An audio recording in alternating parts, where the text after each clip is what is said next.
Bonjour Jean-François Froger. Bonjour Annie Gabriel. Nous abordons notre 7e entretien sur le collier des paraboles. Mais peut-être avant, en introduction, j'aimerais vous reposer la question qu'on a quelquefois évoquée, mais il y a déjà plusieurs émissions. Vous êtes anthropologue, vous êtes un spécialiste de l'écriture sainte. Qu'est-ce qui réunit un anthropologue et l'écriture sainte ?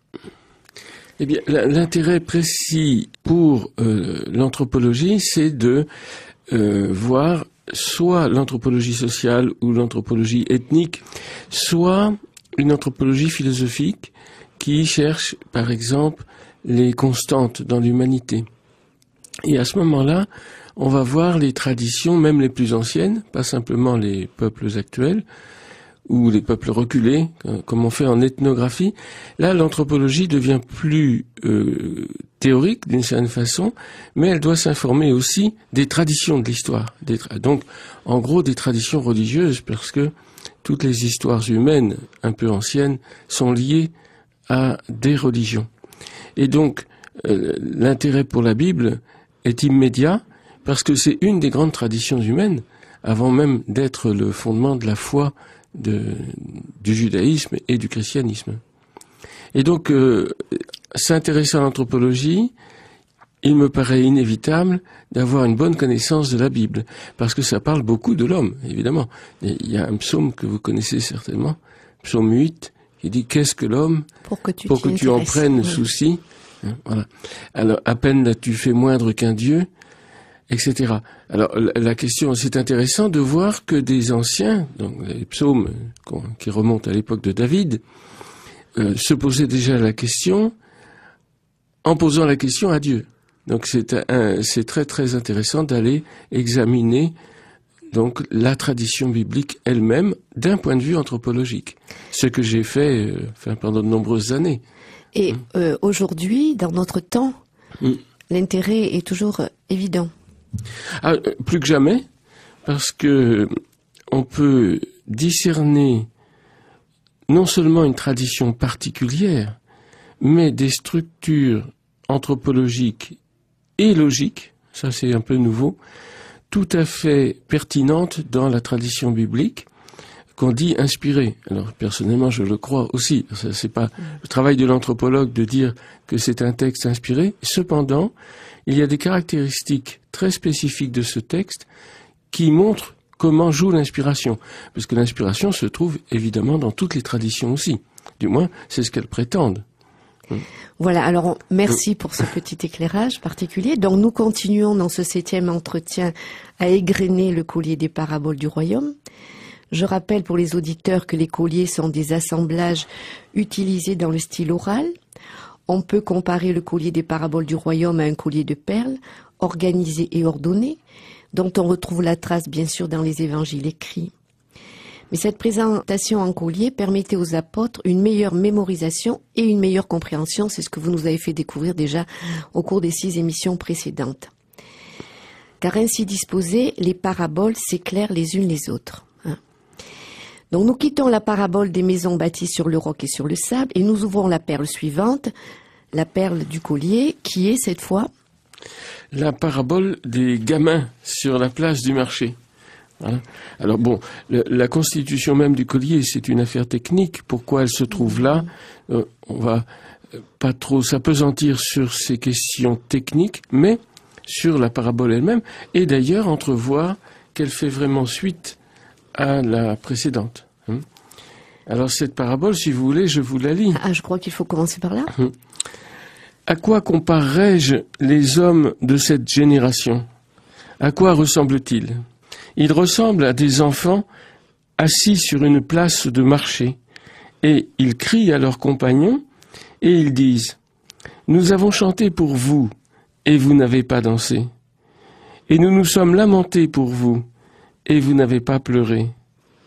Or, il est venu Jean, qui ne mangeait ni ne buvait, et vous dites, il a un démon.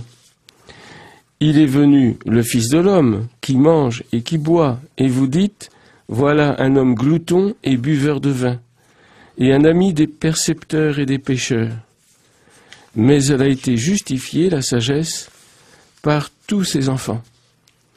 Voilà le texte tel quel. Alors on trouve évidemment ce texte dans l'évangile de Matthieu, au chapitre 11, 16, 19, et dans l'évangile de Luc, chapitre 7, 31, 35. Et il n'y a pas de trace de cette parabole chez Marc. Mais on a expliqué déjà auparavant pourquoi chacun des évangélistes a retenu du collier lui-même, qui était complet, ce qui convenait dans son récit à fil historique. Et puis, avec le point de vue que chacun a développé personnellement. Alors dans cette parabole, on parle de chanter, de se lamenter. Est-ce que on est là dans quelque chose qui parlerait de rituel, puisqu'on a l'impression qu'il y a des choses à faire, que certains refusent de faire. Est-ce qu'il y a quelque chose de cet ordre-là? Oui, parce que les chants entonnés ou les lamentations entonnées font évidemment allusion aux jours de fête et aux jours de deuil.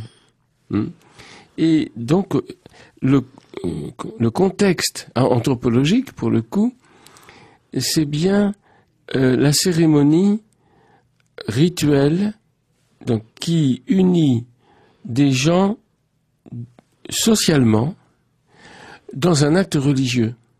Alors évidemment, ils appellent, on dit crier en araméen, et ils disent « Nous avons chanté pour vous et vous n'avez pas dansé ». C'est-à-dire que il y a une requête du rituel à ce que tous les membres d'une communauté y participent. Parce que ne pas participer au rituel d'une communauté, c'est s'en exclure. Par exemple, encore aujourd'hui, dans l'Église catholique, il y a un rituel très important qui s'appelle la messe du dimanche. Ne pas participer à ce rituel, c'est s'en exclure. C'est pas simplement se priver individuellement d'un bienfait dans la prière ou dans la réception des sacrements, mais c'est aussi, et d'abord, s'exclure de la communauté. Donc, il y a un fondement qui se retrouve absolument dans toutes les traditions à ce niveau-là. Donc, l'obligation de participer au rituel. Et donc, on voit tout de suite que dès la première phrase, nous avons chanté pour vous et vous n'avez pas dansé, il y a un problème. C'est pas simplement un reproche, c'est vous vous excluez de la communauté. Ne pas participer à la joie ou à la peine, puisqu'après il parle des lamentations. Après, évidemment. Donc il y a deux grands moments dans la vie, d'une certaine façon. Il y a dans la vie sociale, le mariage qui unit deux familles en fait, et donc deux individus qui vont former une nouvelle famille, et puis le deuil qui sépare quelqu'un de la famille et donc de la communauté. Donc il y a le mariage étant le fondement de toute société. Alors il y a un rituel évidemment de mariage, plus que de naissance. La naissance vient après le mariage, et c'est une des conséquences aléatoires d'ailleurs, enfin sauf que ça a lieu quand même très souvent, heureusement. Mais le fondement social, c'est le mariage, et ce qui défait la société, c'est la mort, évidemment. Donc on a quelque chose qui enserre toute la vie sociale à travers une espèce d'anecdote des gamins sur la place, où tout le monde est requis, en quelque sorte, de se réjouir que la vie continue, c'est-à-dire que le contrat social est rétabli à chaque mariage, et tout le monde est requis de se lamenter, donc d'avoir de la peine, qu'un membre de la communauté s'en aille, disparaisse, comme on dit aujourd'hui, enfin, meurt. Donc il faut participer de toute l'humanité. Il faut participer. Ce que nous dit la parabole aussi. Oui, on ne peut participer à l'humanité qu'en participant à une communauté. Par exemple, la communauté du mariage. Donc, qu'est-ce qu'une communauté sociale? Un groupe humain qui est capable d'instituer un rituel de mariage. Voilà. Alors, on entre ou on n'entre pas. Et évidemment, la joie n'est pas simplement individuelle. C'est ça que vous voulez souligner. Ou la peine n'est pas individuelle. Et on va trouver quelque chose de cet enseignement chez Jésus, évidemment, quand il va dire, quand il va prôner cette compassion que nous devons avoir les uns pour les autres, à savoir, lorsqu'il dit de se réjouir avec ceux qui sont dans la joie et de compatir avec ceux qui sont dans la peine. Et ça, il y a un enseignement alors encore plus profond d'un point de vue personnel, c'est que chacun est requis de maîtriser son propre sentiment, son propre état psychique, si on peut dire. C'est-à-dire, je suis dans la peine, oui, mais il y a un mariage, je dois être dans la joie, je dois participer. Avoir compassion, ça va dans les deux sens, c'est-à-dire participer à la passion de l'autre. Cette passion peut être la joie, et cette passion peut être la peine. Et donc, quelqu'un est dans la peine, eh bien, je dois éprouver de la peine avec lui, pour partager. Alors, la venue de Jean, là, quel rapport ça a dans cette parabole? Alors, Jean est donc, venu. la première partie de la parabole, évidemment, c'est, attention, il faut pas oublier, à quoi comparerais-je cette génération? Voilà. Nous allons y revenir. Donc, il y a quelque chose dont il faut donner une image pour qu'on comprenne. Donc, qu'est-ce que c'est que la génération que Jésus veut illuminer d'un point de vue? À quoi ça ressemble? Alors, nous reviendrons sur ce point. Alors, il va donner deux types d'images. Une image qui est en quelque sorte une anecdote, mais qui a la profondeur anthropologique que je viens de dire. Et une deuxième image en disant, voyez, dans l'histoire récente, ça s'est produit. Jean ne mangeait pas et ne buvait pas. Donc c'est parce que Jean, c'est Jean-Baptiste, qui était dans une ascèse de nazir, donc retiré au désert, et comme dit l'Évangile, il mangeait du miel sauvage et des sauterelles. C'est un menu assez austère. Et on prend son ascèse pour quelque chose d'antisocial, quelque part. On dit, il a un démon. En quelque sorte, il est comme quelqu'un qui refuse, dans le fond, la vie quotidienne, de partager l'habitude sociale commune, moyenne. Donc, un peu comme les enfants qui refusent de chanter ou de danser. Dans le fond, Jean, il refuse de manger et de boire. Oh, qu'est-ce qu'il a, celui-là? Immédiatement, la société ressent une agression.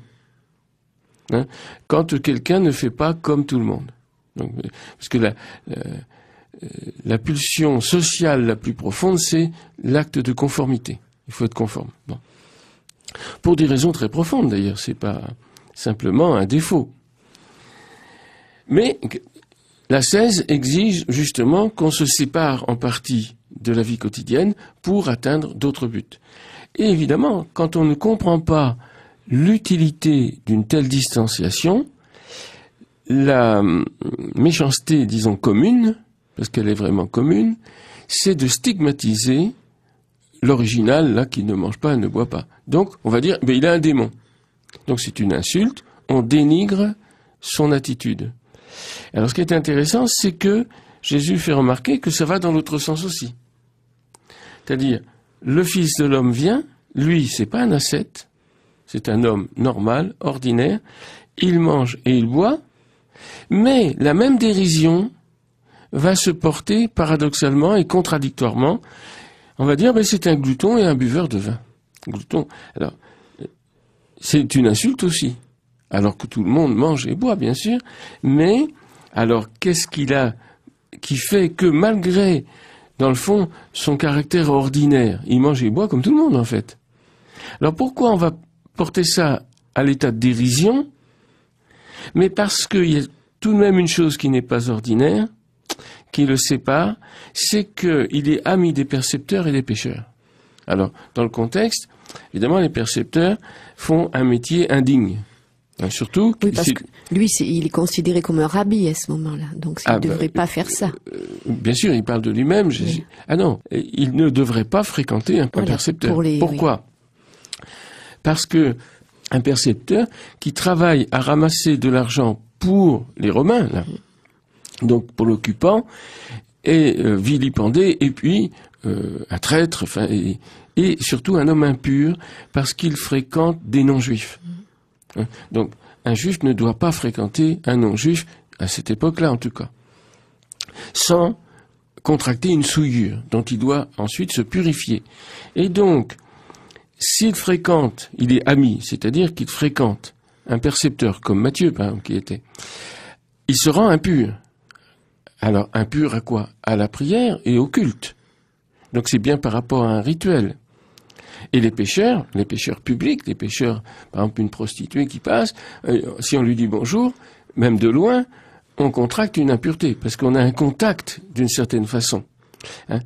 Et donc, il va falloir se purifier. Comment cet homme qui est rabbi, qui se prétend le Fils de l'homme, quoi qu'il est, il participe au rituel de la communauté religieuse, donc il participe à tout. Lui, il se réjouit de la joie et il pleure de la peine, justement. Malgré tout, parce qu'il excède la loi de pureté, hein, qui fait qu'il se permet de fréquenter des gens qui le rendent impur, alors là, il est rejeté. Hein. Et il est donc on va avoir un dénigrement systématique de Jésus. Alors, avant de passer à la deuxième partie de notre entretien, on pourrait peut-être conclure qu'il y a beaucoup de dénigrement dans tout ce qu'on vient de voir là, dans cette génération. Il y a beaucoup de dénigrement, parce que le dénigrement est la façon de rejeter quelqu'un. Alors aujourd'hui, c'est très facile d'en avoir des exemples dans l'actualité. On va écouter un peu de musique et ensuite nous irons faire une petite visite dans d'autres textes pour voir ce qu'est une génération.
Nous poursuivons notre émission, Jean-François Froger, donc deuxième partie du 7e entretien.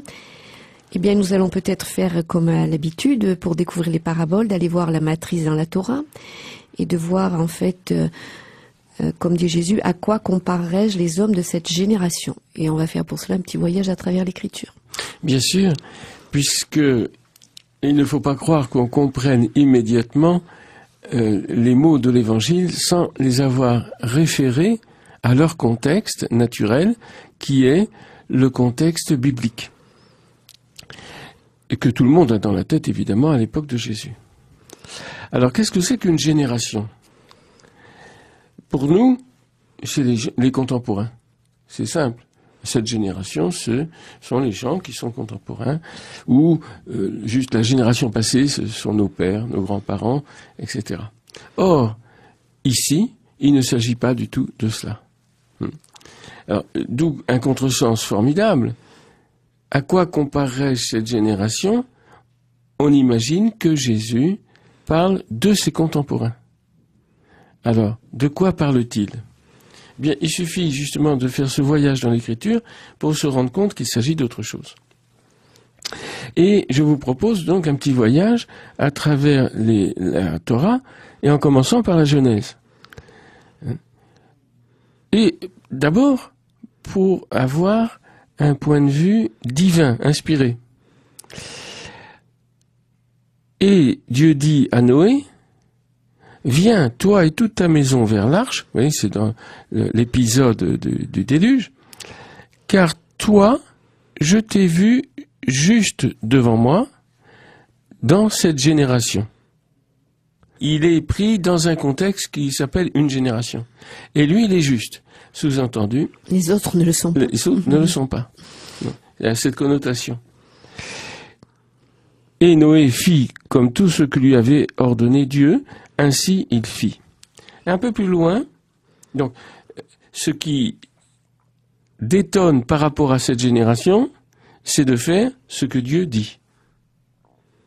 Dans le contexte. Évidemment, quand on lit le texte de la Genèse, on ne fait pas attention à ça non plus. Mais vous allez voir que l'accumulation des textes porte du sens. Alors, on va voir dans le Deutéronome, au chapitre 1, verset 35, « Et Dieu a entendu la voix de vos paroles, et il a été en colère, il a fait le serment en disant, « Certes, personne parmi les hommes ne verra dans cette génération mauvaise le bon pays dont j'avais fait serment de donner à leur père. » Alors, aucun homme parmi ces hommes de cette génération mauvaise ne verra le bon pays, expression qui nous servira dans une parabole future, alors que Dieu avait fait serment de donner ce pays. Donc c'est la terre promise. Dieu fait serment au peuple de le faire entrer dans une terre bonne, mais dans sa colère, à cause de la rébellion, évidemment, des Hébreux dans le désert, Dieu dit, aucun des hommes de cette génération mauvaise, celle-ci, n'entrera. Et là, on dit directement que la génération est mauvaise. Voilà. Allons voir un peu plus loin, toujours dans le Deutéronome, au Deutéronome 32, versets 1 à 5. Son œuvre est un rocher parfait, car tous ses chemins sont droiture. Dieu fidèle et en lui pas d'injustice. Juste et droit il est. Mais il est corrompu pour lui et tous ses fils contractent une souillure dans cette génération fourbe et tordue. Est-ce que vous rendez cela, peuple fou et non sage? N'est-ce pas lui ton père? Il t'a créé, il t'a fait, il t'a établi. Et j'essaie de suivre de très près le texte hébreu, pour qu'on sente bien qu'il y a déjà un lien entre la génération fourbe et tordue et l'idée que ce peuple n'est pas sage. Or, dans notre parabole, elle va se terminer par « mais la sagesse a été justifiée par tous ses enfants ». Alors, si on lit le Targum, c'est un peu plus clair, effectivement, parce que le Targum fait des gloses qui expliquent, toujours dans le Deutéronome 32, « Le rocher qui t'a engendré, tu l'as négligé, tu as oublié le Dieu qui t'a mis au monde. » Et donc, le reproche se succède. Et il a dit, « Je cacherai ma face loin d'eux. » Donc, il se retire. C'est Dieu qui se retire. « Je verrai quel sera leur avenir. » Donc, Dieu laisse les hommes à leur bon vouloir, à leur fantaisie, puisque on néglige ce qu'il dit, il dit, bah, soit, faites ce que vous voulez. Alors, je verrai quel sera leur avenir, car c'est une génération de perversion, des fils sans confiance en eux. C'est-à-dire des fils dans lesquels il n'y a pas de fiabilité. On ne peut pas leur faire confiance. Allons voir plus loin, par exemple, dans le prophète Jérémie, chapitre 7, verset 23. « Je ne leur ai demandé que ceci. Écoutez ma voix, et je deviendrai Dieu pour vous. » Parce qu'il faut toujours adopter Dieu, en quelque sorte. Dieu n'est pas notre Dieu si on n'en veut pas. Et il faut écouter sa voix pour qu'il devienne notre Dieu. Et vous deviendrez un peuple pour moi. Suivez bien la route que je vous trace et vous serez heureux. Mais ils n'ont pas écouté, mais ils n'ont pas tendu l'oreille. Ils sont allés d'après les conseils dans l'obstination de leur cœur mauvais, et ils ont été en arrière et non en avant. Donc ils ont régressé dans leur propre humanité et dans la construction du peuple. Mais ils ne m'ont pas écouté. Ils n'ont pas tendu l'oreille. Ils ont raidi leur nuque. Et ils ont été plus méchants que leur père. Tu leur expliques toutes ces paroles, ils ne t'écoutent pas. Tu les appelles, ils ne répondent pas. Et on est près des gamins sur la place. Oui. Et dis-leur donc, voilà la nation qui n'écoute pas la voix de Yod et son Dieu, qui n'accepte pas la leçon, donc l'instruction, Moussar en hébreu. La vérité a péri, elle est bannie de leur bouche. Coupe ta chevelure de nazir, donc parce que Jérémie est nazir, un peu comme Jean va l'être, et jette-la. Entonne sur les chemins une lamentation, car Yod et Vavé méprise et délaisse la génération qui l'excède. Alors, la génération, c'est tout ce qu'on vient d'entendre, des gens qui n'écoutent pas la parole de Dieu. Comment pouvez-vous dire « nous avons la sagesse » Donc, vous voyez que tous les termes de la parabole, ou presque, on les trouve dans Jérémie. À transposer, bien sûr. Car la Torah de Yod et Vavé est avec nous. Alors, comment pouvez-vous dire « nous avons la sagesse » car la Torah de Yod et Vavé est avec nous. Donc, les gens se targuent d'avoir le texte inspiré, la Torah, comme certains chrétiens pourraient dire « mais nous avons l'Évangile ». Comment pouvez-vous dire ça? Donc nous avons la sagesse, la vérité et tout, mais elle est devenue, pour le mensonge, elle a été transformée en mensonge, cette Torah ou cet Évangile, sous le burin menteur des scribes, c'est-à-dire dans la façon dont les scribes l'interprètent. Alors, c'est un avertissement terrifiant, parce que nous sommes en train d'interpréter l'Écriture, et il se pourrait qu'en interprétant l'Écriture, nous nous trompions, ou que nous mentions tout simplement par perversité. Et nous serions de cette génération. Et nous serions de cette génération perverse qui détruit l'Écriture en se vantant d'avoir la sagesse. C'est-à-dire, oui, quand on ne croit plus du tout ce qui est écrit, par exemple, et qu'on dit le contraire de ce qu'il y a dans l'Évangile, eh bien, certainement, on fait partie de cette génération. Mais voyez bien que cette notion qui commence à se dessiner traverse tous les siècles. À chaque fois qu'on parle de génération, c'est de façon péjorative dans toute l'Écriture. Oui, parce que chez Saint Paul, on va aussi trouver « vous êtes au milieu d'une génération pervertie ». J'ai relevé cette phrase en préparant l'émission. Ah oui. Ouais. Donc, là aussi, je veux dire, ça arrive... C'est dans l'Épître aux Philippiens, chapitre 2, verset 15. « Vous êtes au milieu d'une génération dévoyée et pervertie ». Donc partout, on peut retrouver évidemment dans Matthieu lui-même, ailleurs que dans la parabole, Jésus invective les gens qui sont là, bien sûr, mais c'est pas en tant qu'ils sont là, c'est en tant qu'ils participent de ce refus d'écouter. Il dit « Ô génération incrédule et perverse ». Donc, il n'y a pas de foi en eux, il n'y a pas de confiance. Et en plus, ils tournent à mal ce qu'ils entendent. Jusqu'à quand serai-je avec vous? Je vous le dis, tout ce sang retombera sur cette génération. Alors, évidemment, si on comprend, ça va retomber sur les contemporains. Alors, on est tranquille. Nous, on risque plus rien. Nous, on risque plus rien. Sauf que cette génération, c'est tous ceux qui, à travers tous les siècles, ont refusé d'écouter la parole divine et de la comprendre de façon juste.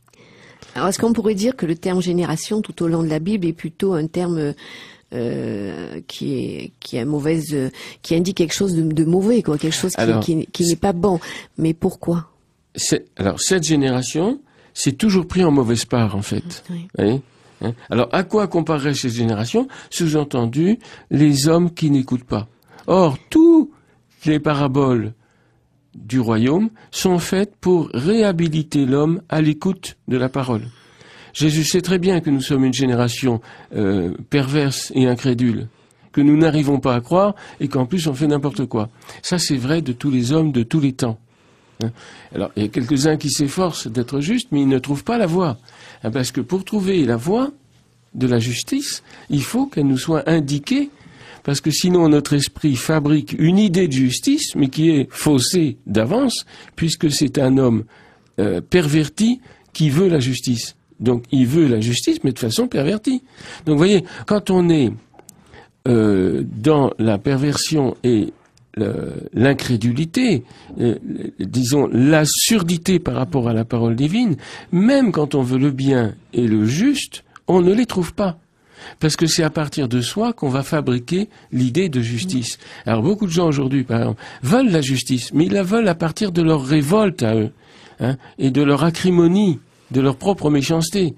Donc c'est une justice méchante qu'on fabrique dans le monde. Et on le voit très bien. Il n'y a pas besoin de donner de détails. Alors, donc, génération incrédule et perverse, en fait, ça s'adresse à toute l'humanité. Alors, et on le voit de part en part dans toute l'Écriture. Alors, ça désigne exactement le manque de foi en Dieu, donc l'incrédulité, la tromperie, et même la tromperie de soi-même. La plupart de cette tromperie est inconsciente. Et puis, ce qui est terrible, c'est la mésinterprétation de la parole qui devrait nous en faire sortir, le burin menteur des scribes. Voilà, alors on va prendre un petit temps de musique et puis on essaiera ensuite de voir comment sortir justement, peut-être de cette dégénérescence quelque part.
Nous poursuivons Jean-François Froger, donc dernière partie de ce 7e entretien sur la parabole des enfants sur la place. Donc nous venons de voir que le terme génération désigne bien sûr toute l'humanité, qu'elle ne s'adresse pas à une génération particulière, mais elle la désigne aussi dans sa difficulté, dans son mauvais chemin, on va dire, dans ses douleurs aussi. Et puis comment maintenant, par rapport à l'écoute de cette parole, si on arrive à l'écouter, cette parole divine, peut-on sortir? Est-ce que c'est la sagesse qui va nous aider à sortir de cette génération? Certainement. Alors, mais il faut entendre là aussi quelle sagesse. Voilà. Est-ce que c'est la sagesse de conformité sociale ou est-ce que c'est la sagesse inspirée de Dieu? Et il y a une immense différence. Alors, pour se replonger dans vraiment le point de vue biblique sur la génération, sous-entendu, l'homme appartient à une génération. Il a été engendré, effectivement.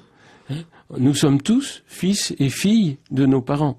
Et donc ça, il y a une forme, en quelque sorte, générale de l'humanité qui est prise dans une génération, effectivement. C'est vrai de toutes les générations, dirait-on, à notre époque. Eh bien, quelle est la première génération? C'est la génération, évidemment, de Caïn et d'Abel. Parce que Adam et Ève ne sont pas de cette génération, puisqu'ils sont créés par Dieu. Nous prenons le texte tel qu'il est. Alors c'est très intéressant, puisque on voit que les premiers auxquels le mot génération peut s'appliquer, c'est Caïn et Abel. Et évidemment, tout le monde sait l'histoire, Caïn tue Abel. Alors qui est innocent, et alors après, c'est le meurtrier qui survit, dont nous sommes les descendants, n'est-ce pas? C'est gênant, quoi. Et pourquoi Caïn est si mauvais, d'ailleurs? Parce qu'il est le fils d'un père qui a failli. Parce que Adam et Ève ont failli, et c'est ce qu'on appelle le péché originel. Il faudrait sans doute réexpliquer en quoi consiste ce péché, mais qui a atteint justement toute cette génération. Cette génération, c'est-à-dire tous les hommes qui vont être engendrés de cette façon. Donc nous sommes tous pris, et c'est ça la doctrine d'ailleurs de l'Église, que nous sommes tous marqués venant dans l'humanité comme une seule génération sortie de l'homme primordial Adam, nous sommes tous marqués par cette dégénérescence. Alors c'est ce que l'Écriture s'applique à dire pour qu'on en prenne conscience. Parce que soit on se comprend pas tout de suite comme taré tout de même, ni dégénéré, on se croit plutôt juste. Parce qu'on est dans des processus d'auto-justification en permanence. Alors qu'est-ce que dit le Deutéronome chapitre 32 verset 5 ? Ils ont corrompu leurs œuvres bonnes. Ce que je disais tout à l'heure. C'est-à-dire, nous cherchons la justice, mais nous la cherchons de façon corrompue. Les enfants bien-aimés, parce que Dieu nous aime quand même, vous voyez. En eux se trouve une tare. Génération fourbe de gens qui ont altéré leurs actions. Aussi bien l'ordre du jugement du monde a été également changé contre eux. Est-ce possible que ce soit ce dont vous payez de retour le nom de la parole de Yod et Vavé, peuple qui était stupide et qui, après avoir reçu la loi, donc la Torah, n'est pas devenu sage? Alors, voilà la réponse à votre question. Comment remonter la pente? En recevant la Torah. Parce que la réception de la Torah est destinée à nous rendre réellement sages. Autrement dit, quand on cherche le bien, à trouver le bien. Et non pas, comme saint Paul le remarquera encore, je veux faire le bien et c'est le mal que je fais. Qui me délivrera de ce corps de mort? Sous-entendu, de cet être au monde taré. Il ne s'agit pas du corps matériel dont Paul parle, mais du corps social. Alors, est-ce qu'il faut se séparer de la société? Eh oui, on peut être ascète, mais qui vient nous délivrer vraiment? Eh bien justement, c'est celui qui boit et qui mange, normalement, qui a été préparé par l'ascèse, qui est une purification, et qui est l'époux de l'humanité, et qui vient lui rendre réellement sa nature pure. Il nous délivre du péché, comme dira saint Paul dans l'Épître aux Hébreux, il a fait la purification du péché. C'est-à-dire que si on l'écoute et si on suit son exemple, si on participe à son être même, par la communion, eh bien, on va chercher le bien et on va le trouver. Au lieu de chercher le bien et de faire le mal, qu'on n'a pas voulu. Parce que c'est pas parce qu'on est de bonne volonté qu'on fait le bien. Souvent, ça c'est une erreur de notre époque. J'ai bonne volonté, donc je fais le bien. Non. Il y a des gens qui, avec toute bonne volonté, tuent d'autres. Ça se voit assez souvent même. Alors, la sagesse, dans le texte, là, serait identique à la Torah, figure divine, finalement. Bien sûr. Quelle est la source de la sagesse? La réception intelligente de la Torah. Alors, le gros problème, justement, c'est ce que Jésus va reprocher à ses contemporains, pour le coup, pharisiens. C'est, vous scrutez les Écritures et vous croyez y trouver la vie. Sous-entendu, vous avez bien raison. Mais, vous ne reconnaissez pas qu'il s'agit de moi. Autrement dit, vous lisez de travers. Or, si on peut recevoir, par exemple, la recette pour faire une bonne tarte, si on la lit de travers et qu'on y mélange de la recette pour faire de la morue, la tarte va pas être très bonne, voyez. Mais ça vient d'où? Ça vient de la déraison de celui qui reçoit la Torah. Autrement dit, on peut toujours recevoir la Torah, recevoir l'Évangile. Si on le lit de travers, non seulement ça sert à rien, mais ça fait quelque chose de perverti. Et il se trouve que c'est une des possibilités dans laquelle il faut que nous soyons avertis pour ne pas le faire, justement. Faites très attention. Alors, est-ce qu'on pourrait dire que Jésus réalise la sagesse de la Torah en tant qu'époux, ce que vous venez de dire? Oui. Et Jean-Baptiste, lui, réalise la sagesse de la Torah en tant que nazir. En tant que nazir, en tant qu'il attend l'époux, justement. Parce qu'on ne peut recevoir l'époux, donc la nature pure, que si on l'attend, que si on le désire. Et ce désir doit être creusé par une espèce d'ascèse qui est en quelque sorte, de se retirer de la conformité sociale dans laquelle on est. Pourquoi? Parce que cette conformité sociale est pervertie, de toute façon. Même dans sa recherche du bien. Il faut pas croire parce que tout le monde croit.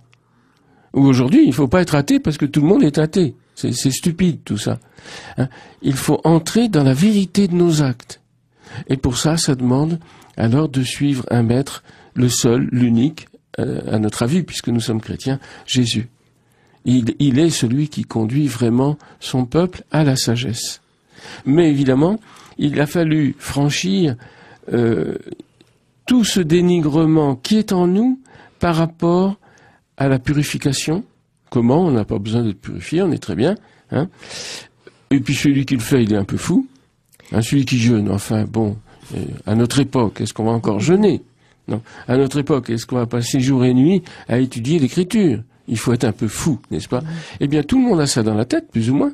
Mais alors, on est vraiment cette génération fourbe et pervertie. Mais on reçoit encore l'appel, mais encore faudrait-il l'entendre. Alors, comme les enfants de la place. Et en fait, ils ont reçu l'appel des autres et ils n'ont pas voulu l'entendre. et voilà, c'est-à-dire qu'il y a quoi que ce soit qu'on dise, on est toujours dans la contradiction. Hein, donc, ils veulent qu'on se réjouisse, ben on veut pas. Ils veulent qu'on pleure, eh ben on veut pas. Quoi que ce soit qu'on propose, on va le refuser pour rester comme on est. Hein. Alors, cette génération, comme vous disiez, a bien bâti sa maison sur le sable, ce qui fait référence à la parabole antérieure, parce que, on l'avait vu, construire sa maison sur le sable, c'était de ne pas avoir réglé, ne pas avoir maîtrisé l'entrée et la sortie de la maison. Autrement dit, de ne pas être un bon maître de maison, mais pour soi-même. C'est-à-dire qu'on n'a pas trouvé la règle de ce qui doit entrer dans notre esprit, dans notre cœur, et de ce qui doit en sortir.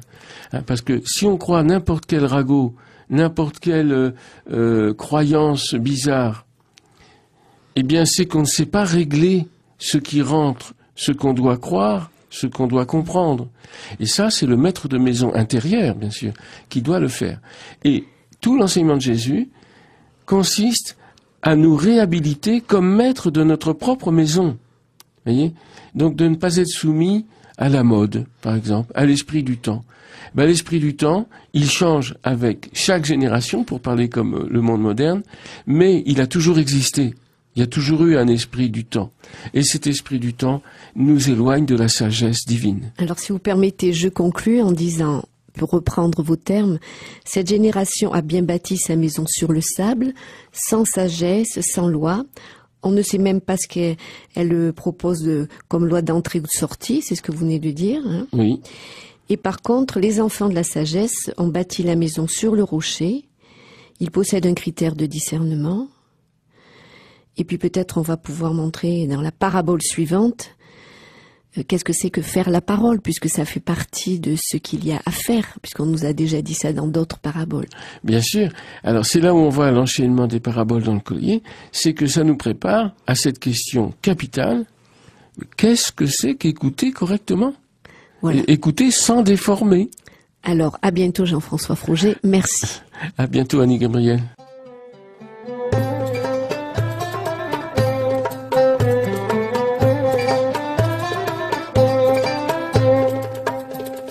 يسمحوا شمايل